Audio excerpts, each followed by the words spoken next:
2 ദിനവൃത്താന്ത പുസ്തകം 15-ാം അധ്യായം 7-ാം വാക്യമാണ് നാം ചിന്തിക്കുന്നത്.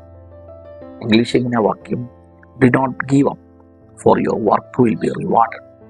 മലയാളത്തിൽ, നിങ്ങൾ ധൈര്യമായിരിക്കും, നിങ്ങളുടെ കൈകൾ തളർന്നു പോകരുത്, നിങ്ങളുടെ പ്രവൃത്തിക്ക് പ്രതിഫലമുണ്ടാകും. ജീവിതത്തിൽ ഒരു നിരാശ, ഒരു തോൽവി സംഭവിക്കുമ്പോൾ പ്രതീക്ഷിച്ചതാണ്, പക്ഷേ അപ്രതീക്ഷിതമായ ചില തിരിച്ചടികൾ ഉണ്ടായപ്പോൾ പലതും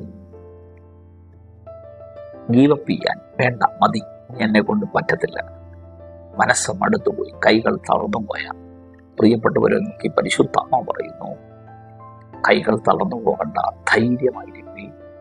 നിങ്ങൾ ഏത് കാര്യത്തിന് വേണ്ടി ഇറങ്ങി തിരിച്ചോ അതിനൊരു പ്രതിഫലം ഉണ്ടാകും. കർത്താവേ, ജീവിതത്തിൽ അസാധ്യങ്ങൾ വരുമ്പോൾ തളർന്നു പോകാതെ മുമ്പോട്ട് പോകാൻ കൃപ നൽകണം. യേശുവിൻ നാമത്തിൽ തന്നെ. ആമേൻ. God bless U.